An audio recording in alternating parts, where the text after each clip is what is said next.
আসসালামু আলাইকুম। কেমন আছেন সবাই? আশা করি সবাই অনেক, অনেক বেশি ভালো আছেন। এখন বাজে সকাল প্রায় ১১টা আর আমার রান্নাবান্না শুরু হয়ে গিয়েছে। কিছুদিন থেকেই গাব্বা মাছের এই পেটিগুলো ফ্রিজে পড়েছিল। গাব্বা মাছের গাদার মাছগুলো তো আমরা সবাই খেয়ে নিই, কিন্তু এই মাছগুলো তেমন কেউ পছন্দ করে না, পেটের দিকের মাছগুলা। তো ভাবছিলাম এইগুলা দিয়ে কী করে টেস্টি কিছু রান্না করব যেটা সবাই খেতে চাইবে। তো দেখুন আমি কিভাবে রান্না করছি। প্রথমেই মাছগুলাকে ১ ইঞ্চি পরিমাণ ছোট, ছোট পিস করে কেটে নিয়েছিলাম। তারপরে সমস্ত প্রকার মসলা দিয়ে পরিমাণ মতো লবণ, হলুদ ও সরিষার তেল দিয়ে এবার এটাকে রান্না করে নিব। এই রান্নাতে কিন্তু আমি কোনো প্রকার বাটা মশলা ব্যবহার করিনি। যে মশলাটা ব্যবহার করেছি সব কিছু কাটাছেঁড়া। এবার এটাকে ভালোভাবে মাখিয়ে নিব। মাখানোতেই এর অর্ধেক রান্না শেষ হয়ে যাবে, সেইভাবে মাখিয়ে নিব। আমার আম্মু সবসময় একটি কথাই বলে, তরকারি যত বেশি কষানো হবে তত বেশি টেস্টি হবে, যত বেশি মাখানো ভালো হবে তত বেশি টেস্টি হবে। তো আমিও কিন্তু এই কথাটা মেনে চলার চেষ্টা করি। আপনারা কে কিভাবে রান্না করেন সেটাও কিন্তু জানাবেন। আর আমরা গৃহিণীরা মনে হয় এরকমই হই, তাই না? একটুখানি মাছ আছে, তারপর এটাকে চেষ্টা করছি যে এটা কিভাবে রান্না করলে সবাই খুব মজা করে পছন্দ করে খাবে। আর এইভাবে যদি কায়দা করে রান্না না করি তাহলে দেখা যাবে কেউ হয়তো খাবেই না। ওই যে একটা কথা আছে না, প্রথমে দর্শনধারী তারপরে গুণবিচারী। দেখতে ভালো লাগলে হয়তো সবাই খাবেও, সেইটা ভেবেই আমার এইভাবে রান্না করা। আমরা মেয়েদের জীবনই এরকম, আমাদের অর্ধেক জীবনও কেটে যায় ভাবতে ভাবতে, কাল সকালে কি রান্না করব, আজ দুপুরে কি রান্না করব, এই সব নিয়ে ভাবতে ভাবতে।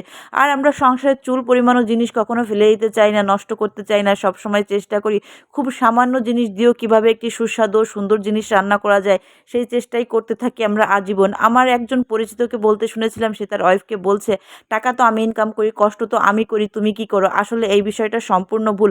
হয়তো টাকা পুরুষেরা ইনকাম করে, কিন্তু সেই টাকাকে খাদ্যতে রূপান্তরিত করে কিন্তু আপনার স্ত্রী। হয়তো পুরুষ টাকা ইনকাম করে, কিন্তু সংসারের সুখ শান্তি কিনে আনতে পারে না। টাকা দিয়ে কখনোই আপনার সন্তানের ভবিষ্যৎ কিনতে পারবে না। আর একটা সন্তানের ভবিষ্যৎ গড়ার ক্ষেত্রে তার মা ভূমিকা পালন করে সবথেকে বেশি। তাই আপনি কখনোই এইটা চিন্তা করবেন না আপনি টাকা ইনকাম করেই সব দায়িত্ব শেষ করে ফেলেছেন আর এটাতেই সব হয়ে যাবে। এটা সম্পূর্ণ ভুল।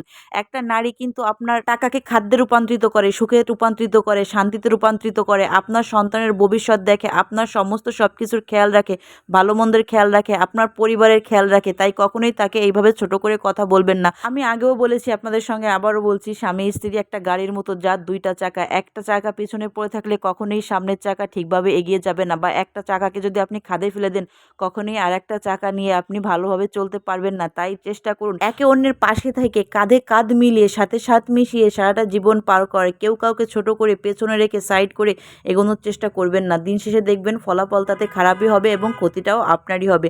আমি এইটা আপুদের ভাইদের দুজনকেই বলছি। এইদিকে দেখুন আপনাদের সঙ্গে গল্প করতে করতে আমার রান্না কিন্তু প্রায় শেষ পর্যায়ে। এদিকে আমার মাছ রান্না শেষ। আমার বড় ছেলে তো শিয়ালের খাওয়াতো ভাই, তার তো চিকেন না হলে চলেই না। তার জন্য চিকেন রান্না করেছিলাম আর একটু শুটকি ভুনাও করেছিলাম।